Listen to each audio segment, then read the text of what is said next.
Thank you all for joining us for another edition of our guest talk series by Productivity Compass. Today we have a very special guest, Matt Koopmans, who needs no introduction. He is popularly known as a business solution expert who has been associated with Zoho as a partner.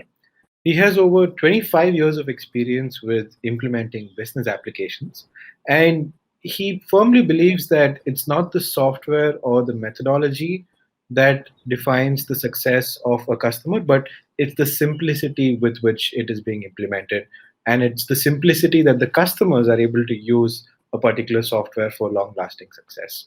Uh, Matt has also worked with several top tier ERP and CRM systems, and he was also working for a very popular company by the name Microsoft. You might have heard of that company. Matt, would you like to talk about your experiences? Uh, well, yes, it's. I'm at that stage in my career that no matter how many years from now you ask me, it will always stay at 25 plus years. That will not go up because I'm getting in shape. I think the first go live I've done was in 1993. So 1993. And that was for a logistics system and talk about trial by fire. That was for a company making the strong liquor in the Netherlands. So nothing can go wrong because there will be a lot of angry people. And things were a lot simpler then because that was just an inventory logistics forecasting system. Now, if you look at projects now in ICT, and we do actually everything at once, right? So we change the entire systems in a business. So over time, I've seen projects actually become more and more complex, and not just in what we do with ICT. I've also spent some time in the Middle East. And what we did was shut down and turnaround services for big hydraulic installations in petrochemical industries. There's a lot more dependencies that we actually work with today than we did 25 years ago. So things have gotten more complex very, very rapidly. And you said it, simplicity is the key to success. Yep. Thank you. Thank you for that introduction and for that insight, Matt. Before we get started, just a quick note for attendees who are joining us for the first time. So at any point in time, if you feel the audio is not loud enough or the video feed is not clear, please refresh the page. And this session is going to last for about 45 minutes, where Matt is going to be sharing his experiences of how we can bring success to delivering projects, which will last for about 45 minutes. And we will have a Q&A session in the end for 15 minutes. So if you have any questions for Matt, you can use the questions tab on your screen on the left panel and post your questions, and Matt will be happy to answer them towards the end. Matt, I'm transferring control to you. The virtual stage is all yours. All right, and I love having control. Okay. All right, you can still all hear me and see me. Everything is all right? Yep, perfect. Good. Just going to advance the slide. So project management evolved. The key here is that the term is evolved. It's not a revolution, it's an evolution, right? So that means all the things that we did before are actually still quite valid. So if I break down a project as a project manager, the first thing that we look at, like, okay, we are responsible for managing the budget, the time, and the scope, right, of those things. That's what we do as a project manager. And it actually doesn't matter what industry you apply this to. So when you're delivering an ICT project, you got a contract with a scope, you got a budget, and you got some time. If your project is a construction project, for instance, you're digging a pool in someone's backyard, very popular here in Australia, you have an outcome, which is your scope, you got a budget, and you got a timeline. So regardless of what industry you deliver your project, the key element and the elemental elements of a project are still budget, time, and scope.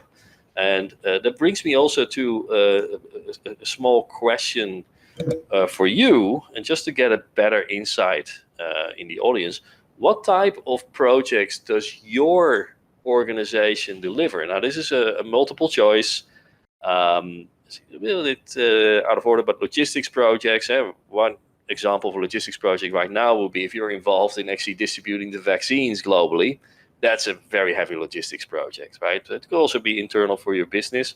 So if you could just click what's most applicable to you here in that poll.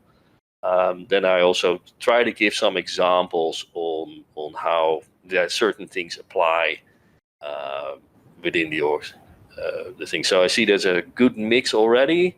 Just keep some in here. Right. Okay. All right. So it's a good eclectic mix of projects here in the audience. Fantastic. So I'll try to apply some of the things that I'm going to talk to each individual of these projects that you just entered here. Just from my experience here as well, how would you describe your role in those projects? So are you a program manager, project director? Are you a practice director in charge of all the project managers, etc.? So again, it helps me to give some ideas on how to reflect the stories to make it more relevant to you during this presentation. All right. Again, we got a good eclectic mix. We have various roles in the project represented. Fantastic. And we have a very wide range of types of projects that you do. Okay, fantastic. Thank you so much. Now, back to the slide. So I mentioned time, budget, and scope, the three main pillars of a project. And we call it the iron triangle. So if you're in projects, you know the iron triangle, which is time, budget, and scope. And you cannot fix all the sides of the triangle. So typically what you do with a client is you determine which one is fixed, which one is managed, and which one do you sacrifice, right? So let me give you an example where we thought all the sides of the iron triangle were fixed. We were actually doing a very large rollout. It was a small scope. It was an order entry system, so the scope was known. It was quite large in the volume, so there was lots of people involved. And there were, it was a fixed fee and a fixed time, right? So it looks like all the sides were fixed. But it can't be, because we have the iron triangle. One side can be fixed, and the other side, one side can be managed, and the other side sacrificed. So in that case, what we did is we fixed the scope, because that must be done, but it had to be done in a certain time frame. Now the reason is there was a penalty clause. If we were late, we had to pay several €100,000. Actually, a big fee that we had to pay because the client would actually have a significant cost. So even though the customer said, hey, my scope is fixed, we said, well, yeah, but actually the time is fixed from our side. And then the budget was sacrificed. In other words, the customer didn't spend more. We just threw more resources at it to do it. So the iron triangle was managed in that way, right? So all the projects, that doesn't matter how you do it. Let's take, for instance, an industrial engineering project. You build, let's say, a hydraulic drilling rig that is mobile for in the desert for drilling for oil. You know the scope, you know the time when it actually needs to be commissioned, and you know the cost. But internally, you manage all those aspects and you report on those. So those actually don't change. Right? Now, as a project manager, you're kind of like the spider in the web.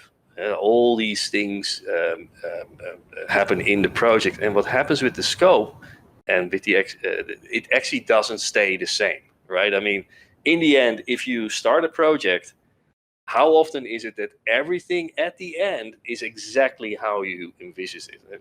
Take an example, construction project, civil engineering, you start building a house. Certain things will change. And my house, for instance, a great example, turned out that we were, the slope that we're on was a little bit harder to excavate and flatten. So our garage is on a slightly lower area than the rest of the house. So they couldn't build the internal access. So even though the drawings were made, it turned out that the parameters, the dependencies were not fixed. So we were the project manager spider in the web, and they feel all those changes coming through. Like, hey, we know the scope is not going to stay exactly the same, and that will have impact on time and budget. And then underneath I put the picture with people thinking about the future. That's the expectation. So when you're delivering your project, things are going to change in the scope, the time, and the budget, but also you have to constantly manage the client's expectation when you're delivering that project. And as a program manager, that is actually a very difficult role, because you're not always aware of what that expectation is, and the expectation is always not always fixed. And just from again, I'm just going to throw the last poll, and I promise this is the last poll. Talk about expectation management. Is around, what is your biggest as a project manager, particularly for project management. You can also answer it if you're having a different role. What are your challenges in such a project in respect to these? And this is not so much a poll for me, but actually for you at the end of the presentation, see how evolved project management philosophy as well as tool can help you address those things. Right, so just give you some time to go through that. And we see also some common answers coming through, and it's particularly the combination of expectation and deadlines, and they actually have something together. Absolutely. All right.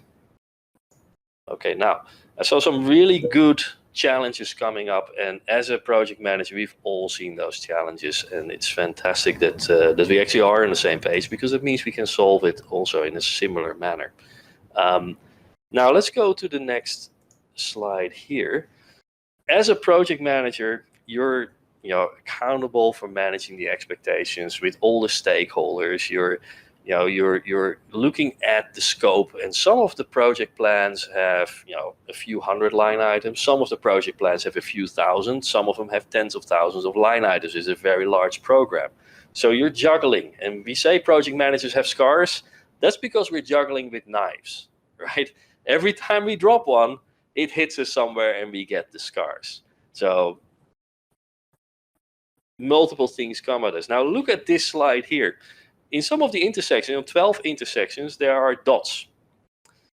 And if you look at the slide, you cannot see all of them at once. So as a project manager, no matter what you do, there's so much going on. You can't see everything at once. So having the view of the entire project, that's where the challenge come in. It's just the bigger the project, the more complex it is, the more of those dots you're actually going to miss. In this one here, there are 12 dots. Now imagine this canvas being a lot larger. And let's say it's like 144 dots, right? So it's 12 times 12. You can only see a small subset of these. The second thing is, and this is very much dependent on what we use as project management tools. So my favorite tool is a project file, and I say that a little bit with sarcasm, because a project file is you create a project and you store that locally on your laptop, or you store that in a network share folder. And if you're more advanced, you actually store it in a server where other people can see the file, and then you spread it around in the form of a PDF, right, or basically a copy of your project plan. The challenge with that is there's so many tools that you have to keep track of. Like your budget is kept track of in your finance system and your time writing system. Your status updates are, actually a lot of times, more often than not, they're in someone's inbox, because you ask them, hey, what's the status of this? And then you can update the project file, because not everybody has access to that tool, right? So there's a lot of different information points that you as an organization will have to consolidate and actually get an actual picture of a project. Now, in my past, when we were working with various systems, so we had a system for expenses, we had a system for time writing, we had a system for the project plans, and the update mechanism was talking to people or doing emails. A weekly update would take 3 to 4 business days. So a weekly update to get my weekly report, let's say the status as of Friday night, would only be delivered on Wednesday or Thursday of the next week. So in other words, everything I do is late. And that's a challenge, because your actionable information has to be timely information. So going back to the juggler, the project manager, imagine you're juggling these knives, but some of them are invisible. You cannot see those knives. But also, whatever you see in the air actually is already somewhere else. It's further down the arc. You don't see it. You just see it delayed. So try juggling like that. You're going to get a lot more scars. And this is the life of a project manager. Always, if your tools are not allowing you to get that real-time access, and not allowing you to get, seeing all the dots when you need to see them, you're throwing invisible knives with a delayed visual as well for the knives that you can see. And that's why we get our scars. So let's look at how we can solve this.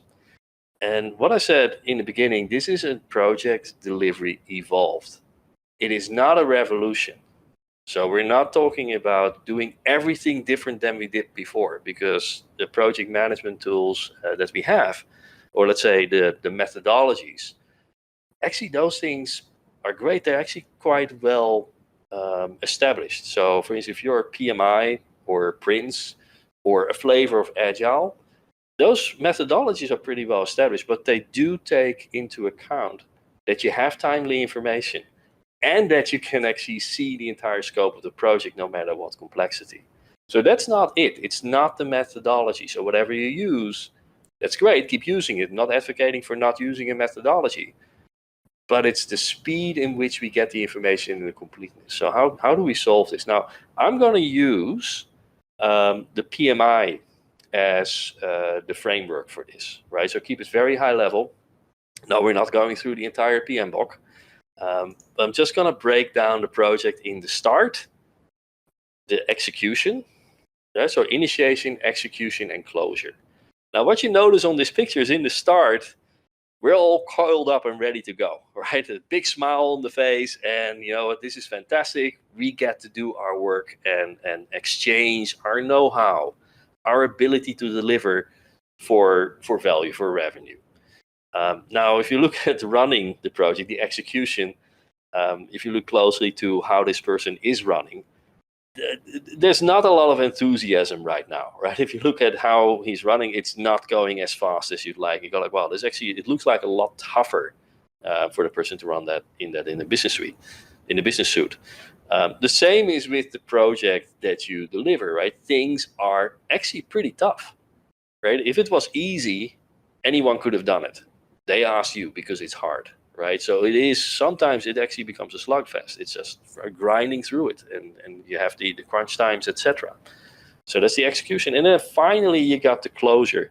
And what you notice here, the closure doesn't look anything like we envisaged in the start. It's a whole different setting. So things have changed, and what we close is not necessarily the same as what we have envisaged in the beginning. And those are actually quite normal things. The question is not like, how do I keep the scope the same, right? The question is, how do I bring everyone along with the changes so that no one is surprised that the track is a different color and the people running are actually also different. So the product may be different. So let's break that down in the project tools and how we can manage that bringing along of all the stakeholders, right? So let's start with the initiation. And what I have here, now obviously you're going to have a kickoff party, right? You cannot, and it depends a little bit on the type of project that you do. If it's a very intensive project together with your client or external stakeholders, it's more customary to have a kickoff party than if you are building something project-based manufacturing, right? Because it's actually what you do. But we have to have a symbolic way of saying, hey, here's how we're going to work together, because as a project organization, we haven't worked together yet, right? So this is, you break the ice, you set the symbolism, you set the way on how we're going to communicate. That's great. That's the symbolic part. But on the left-hand side, you see some graphs here. What that actually signifies is we're going to plan and establish the parameters on which we're going to work. So we're going to plan the time and the resources. Do we have the right people doing the right tasks? What if the task is late? How do we communicate together? Where do we store all the project files and deliverables? So the working files and the deliverables, if they are digital, or if you're working with a physical delivery, it's like, how do we do the quality checks? How do they get, how do we set the toll gates within our own system so that we're all on the same page? So the initiation phase, other than the symbolic event, like, hey, we're now from talking about the project to actually we're going to do something, and there is some symbolism involved.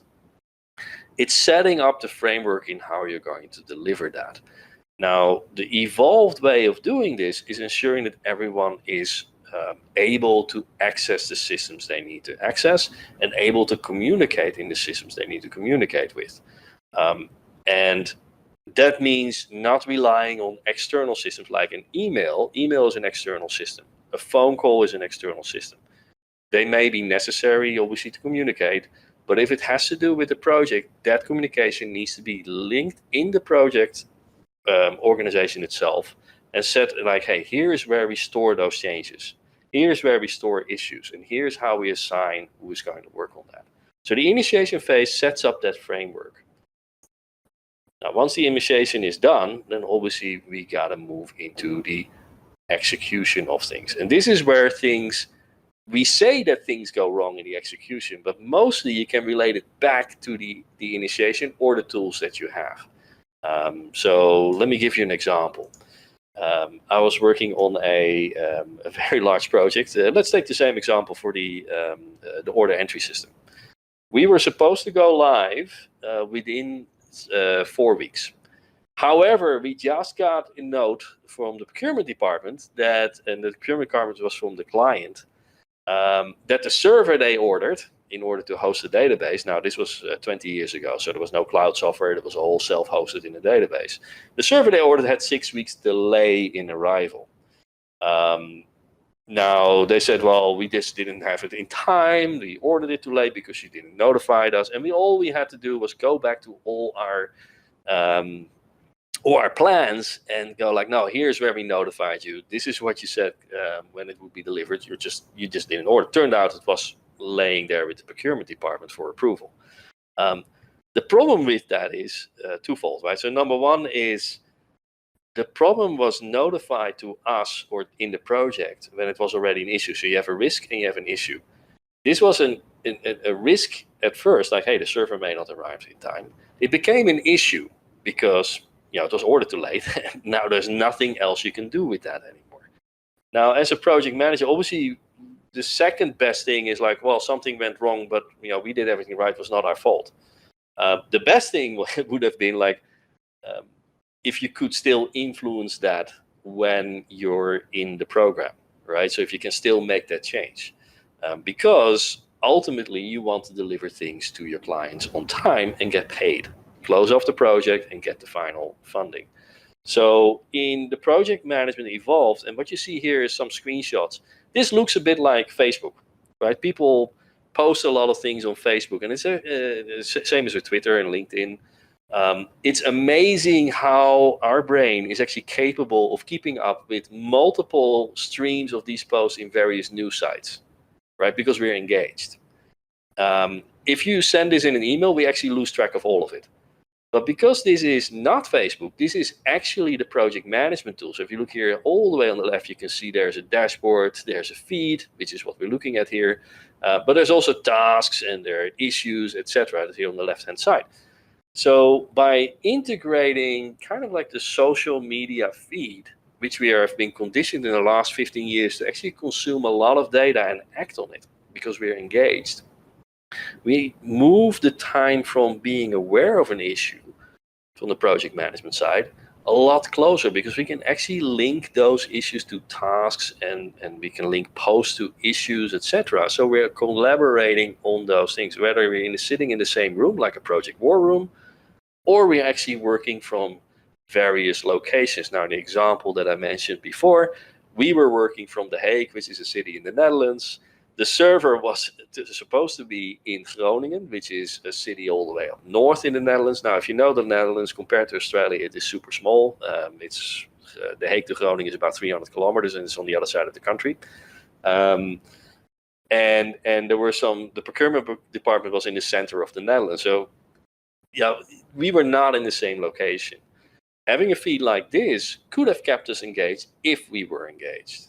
Right, so this is the evolution of project management. It's like using the modern tools that we have at our disposal, not to change the way we do projects, because you still deliver via a methodology that you used to.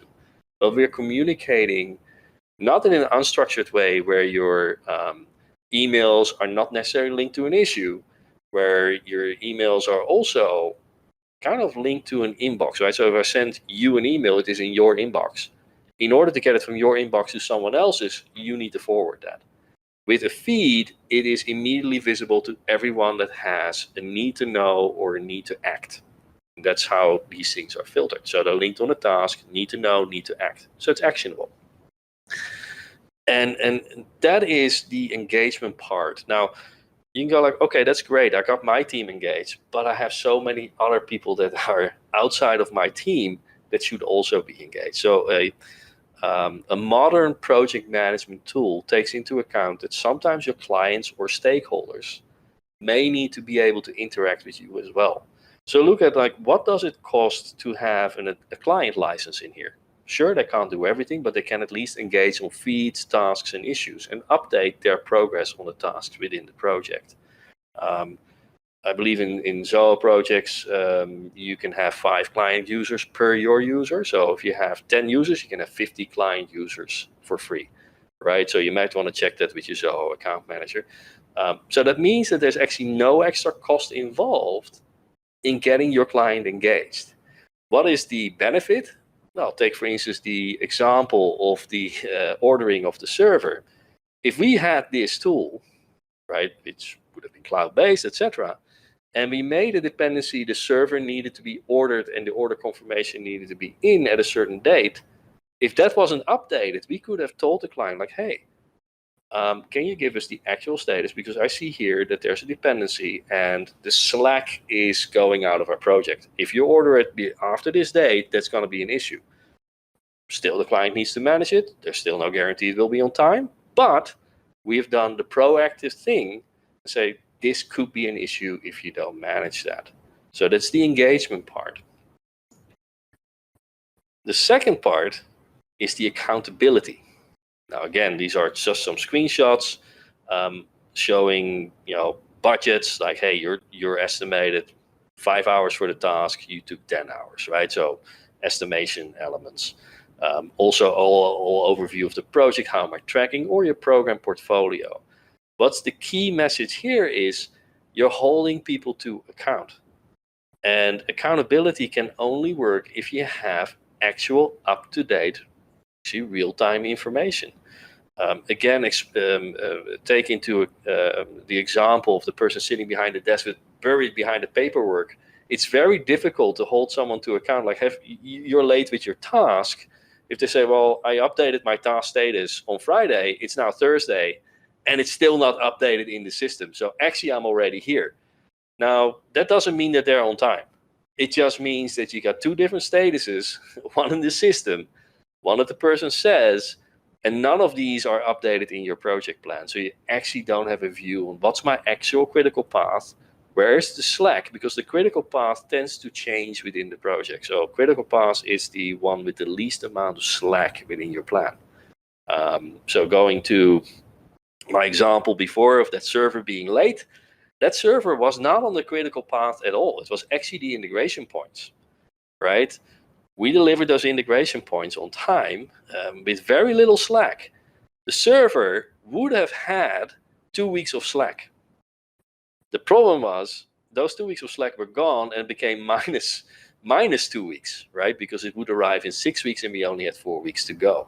So our critical path actually changed on the fly at the moment we learned of that information.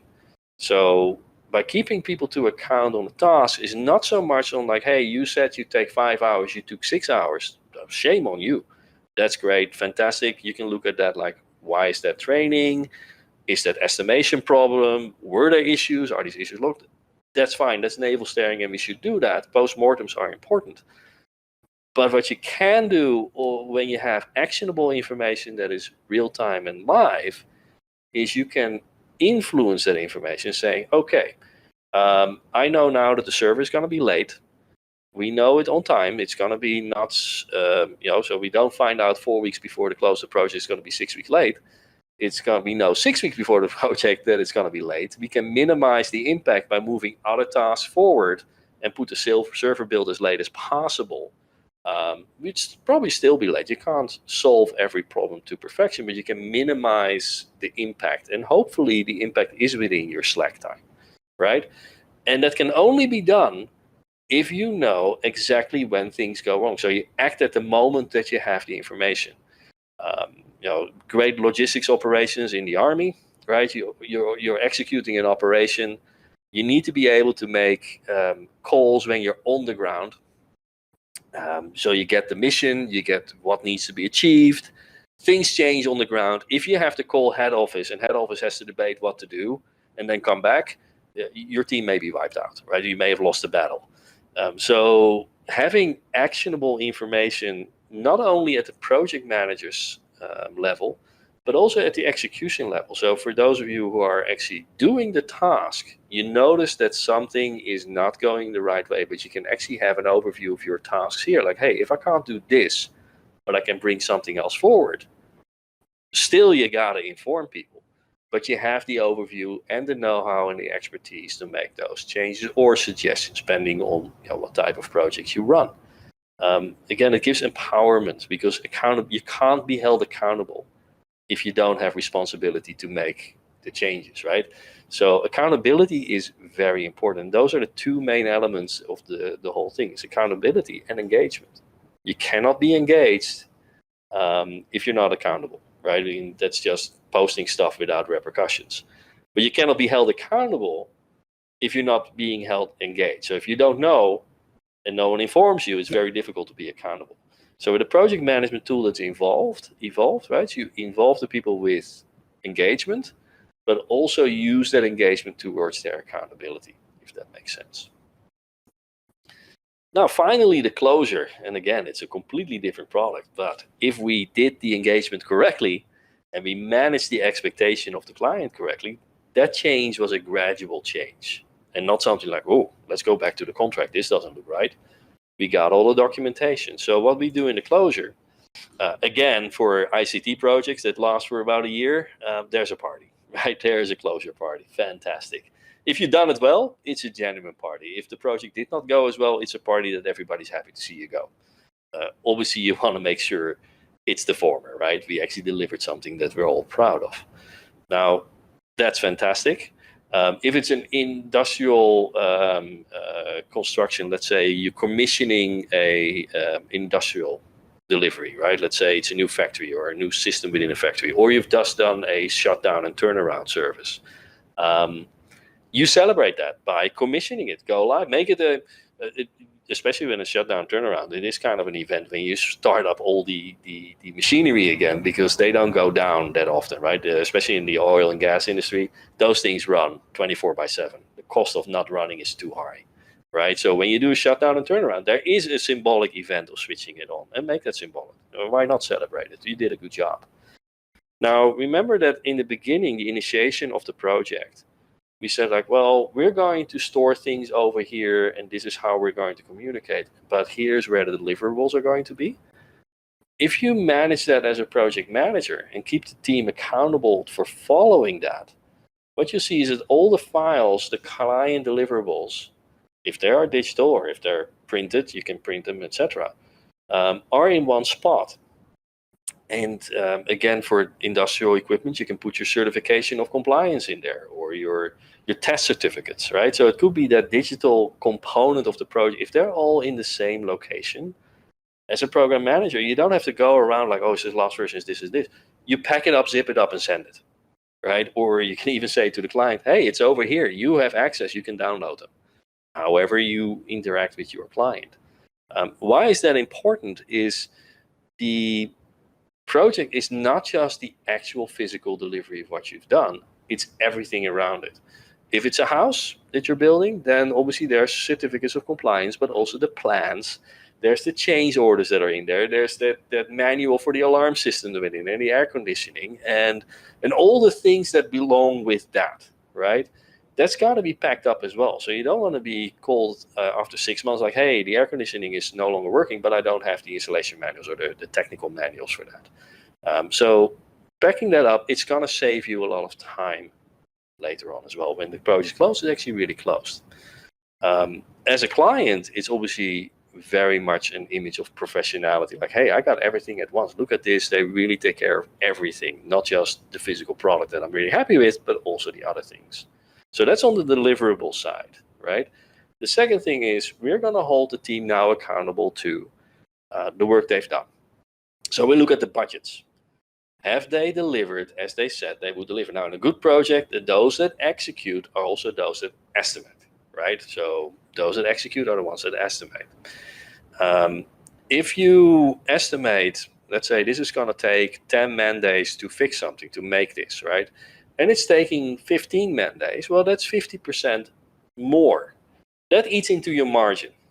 Now, you can't change that anymore in this project, right? That's done. However, you can look like, okay, what were the issues? Let's look at that. And is that something we expect next time as well? Is it a learning thing? Is it just, hey, things went wrong this time? Or do we need to increase our estimates? Now look at it from the other side. You estimated 10 days, but it took you 5 man days. You can say, fantastic, I made more money on this task, right? That kind of like, offsets the other margin loss that I make.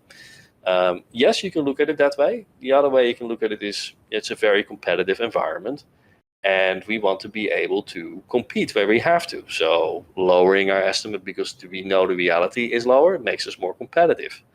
Those things are decisions that you make as a company, like how do we stand within the market? Those decisions you can only make if you have the actual data. Now, what I find a lot in projects where we have all these multiple systems and people are not engaged, and therefore you get all this issue upon issue because you're managing the knives in the air, you don't see all the knives, and you have a delayed visions. In other words, the project manager is already scarred. Your business is probably not making as much money as you should. Everybody wants to move on. Let's not do a post-mortem. We want to forget about this project, right? So the idea here is, well, we kept you engaged, we keep you accountable, but also we want to learn as an organization, how does this project affect my bottom line? And that's the lowest picture over here, which is the overall portfolio. Where am I making the money? Is a project like this consistently making us money or consistently losing us money? If it's one time losing us money, why is that? What do we need to change? So from an organizational perspective, an engaged project team and an accountable project team together with an accountable customer can make the difference between making a little money, a lot of money, or in the worst case scenario, not make any money and lose money at the end of a project. So those elements are super important. This is the conclusion of that whole thing that we actually went through before. And actually, if you really look at it, it's really simple, right? You manage time, scope, and budget via engagement and accountability across the entire team. And the question you should ask yourself is, okay, do I have the tools to keep the team engaged and hold them to account? And if I have the tools, am I using the tools to keep the team engaged and hold them to account? That's it. I mean, in the end, project management over the years hasn't changed. Whether you're doing a logistics project, whether you're doing a construction project, whether you're doing a ICT project, an organizational change project. Obviously, there are differences between the two, between all these different projects. Sometimes the scope is clear between you and the client, and in a lot of times the scope is clear for you, but not for the client. But the client's requirements are clear to the client, but not to you.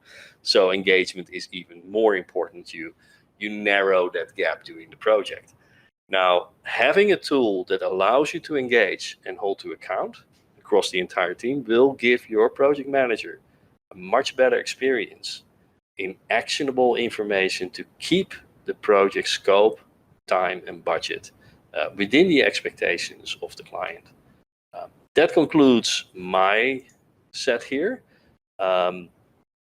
Thank you all for joining this webinar today. So if you'd like to explore the tools that Matt talked about, we've linked them in the handout section. And if you'd like to get in touch with Matt, his contact details are here. He runs a company by the name Aurelian Group, where if you'd like Matt to help you with consulting or set up your project management systems in place, you can reach out to Matt Koopmans at Aurelian Group. And I'm very active on LinkedIn as well. So yes, do follow him on LinkedIn as well. And thank you, Matt. We greatly appreciate you taking the time to address the Zoho projects community. There was some amazing wisdom there that you shared about how project managers get scars, and as we get scars, we learn. We don't learn unless we fall, and that's a very beautiful lesson that you shared. Absolutely, and it was my privilege, and I really am grateful to everybody that actually took their time out of the busy day to listen to Matt speak. And I do agree, there should be a certificate to stand for 1 hour and not leave the webinar when Matt is speaking. That's well done, everybody. Thank you so much. I really appreciate it. We will come up with a certification, but yes, it will be recognized by Zoho. It will be recognized by Matt.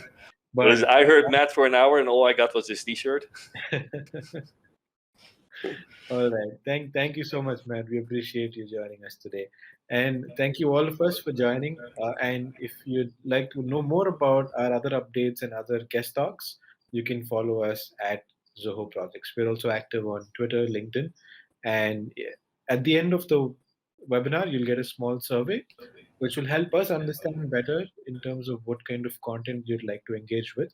And if you have any feedback for Matt, please feel free to reach out to him directly on LinkedIn, or you can leave it on the survey and we'll pass it on to Matt. Thank you so much. Have a great day, everyone. Thank you, Matt. Have a great day. Thank you.